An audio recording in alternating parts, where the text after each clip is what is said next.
नमस्कार शेतकरी मित्रांनो, क्रेश स्टॉक या यूट्यूब चॅनलवर तुमचं स्वागत. तर शेतकरी मित्रांनो, धान उत्पादक शेतकऱ्यांना हेक्टरी 20,000 रुपये देण्याची राज्य सरकारनं ठरवलेलं आहे. तर ते हेक्टरी 20,000 रुपये कशी मिळणार आहेत, नोंदणी कुठं करायची, याची सर्व प्रोसेस माहिती आपण पाहणार आहोत. तर या व्हिडिओमध्ये माहिती पाहण्याच्या अगोदर तुम्ही जर पहिल्यांदा चॅनलवर आला असाल तर क्रिश अपडेट या चॅनलला सबस्क्राईब करायला विसरू नका, जेणेकरून जे तुम्हाला 20,000 रुपये हेक्टरी मिळणार आहे त्याचे सर्व लेटेस्ट अपडेट तुम्हाला लवकरात मिळून पण जाईल आणि इतर लेटेस्ट अपडेट तुम्हाला लवकरात लवकर चॅनलवर मिळून जाईल. त्यासाठी चॅनलला सबस्क्राईब करायला विसरू नका. तर चला तर मग शेतकरी मित्रांनो, की हेक्टरी 20,000 रुपये शेतकऱ्यांना मिळणार आहेत आणि अशी माहिती विधानसभेत केंद्रीय म्हणजेच राज्यमंत्री योगेश कदम यांनी दिलेली आहे.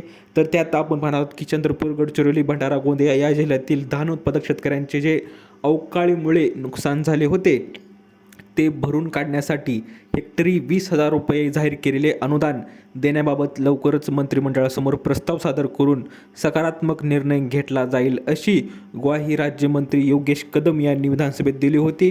आणि त्या बदल्यात आपण पाहणार आहोत की विधानसभेत एक प्रश्न विचारला होता सुधीर मुनगंटीवारांनी. तर त्या प्रश्नाच्या उत्तराच्या स्वरूपात त्यांनी हे उत्तर दिलेलं आहे की हेक्टरी 20,000 रुपये धान उत्पादक शेतकऱ्यांना मिळणार आहेत म्हणून.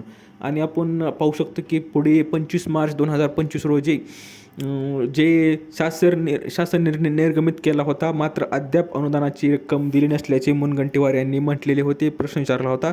तर त्या स्वरूपात त्यांनी म्हटले की शेतकऱ्यासाठी अनुदान देताना विविध कारणे देऊन टाळले जाते आणि आमदाराचा पगार वाढवताना कोणतेही कारण दाखवले जात नाही, अशी टीका मुनगंटीवार यांनी केली होती. आणि याचं उत्तर त्यांनी एक संक्षिप्त रूपात सांगितलेलं होतं. तर नोंदणी करताना घेतली जाते काळजी. तर आपण जे 20,000 रुपये हेक्टरी 20,000 रुपये शेतकऱ्यांना मिळणार आहेत धान उत्पादक शेतकऱ्यांना, तर त्यासाठी तुम्हाला नोंदणी करायची आहे. तर त्याची आपण माहिती पाहूया की राज्यमंत्री कदम यांनी सांगितले की उत्तर स्वरूपात मुनगंटीवारांच्या प्रश्नाच्या उत्तराला सांगितलं की धान उत्पादक शेतकऱ्यांच्या मागणीसाठी जे सरकार गंभीर असून थेट शेतकऱ्यांच्याच खात्यात अनुदान निधी देण्यासाठी विविध उपाययोजना केल्या जात आहेत. आणि 2022 ते 25पर्यंत 3,000 कोटींपेक्षा अधिक बोनस निधी उत्पादक शेतकऱ्यांना देण्यात आला आहे. धान उत्पादक शेतकऱ्यांची नोंदणी करण्यासाठी काही दलाल कार्यरत असल्याची बाब राज्य सरकारच्या निदर्शनात आली होती. त्यामुळे शेतकऱ्यांची नोंदणी करताना काही अटी शर्तीचा अवलंब करून शेतकऱ्यांचीच नोंदणी होण्याबाबत राज्य सरकारकडून उपाययोजना केल्या जात आहेत.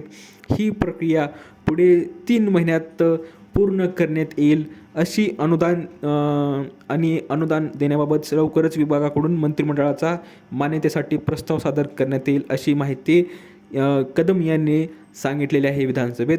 तर शेतकरी मित्रांनो, येत्या 3 महिन्याच्या आत म्हणजेच तुम्हाला नोंदणी करायची आहे. त्या नोंदणी सरकार म्हणजे सर्व प्रोसेस जाहीर करेलच. ज्या दिवशी याची 20,000 हेक्टरी मिळणार आहे त्याची प्रोसेस जाहीर झाल्या मी लवकरात लवकर तुम्हाला कळवेनच. तर दिलेली माहिती समजली असेल तर व्हिडिओला लाईक करा, जास्तीत जास्त शेअर करा आणि अशाच अपडेटसाठी क्रिश अपडेट या चॅनलला सबस्क्राईब करायला विसरू नका. तर भेटूया पुढच्या व्हिडिओमध्ये. तोपर्यंत धन्यवाद.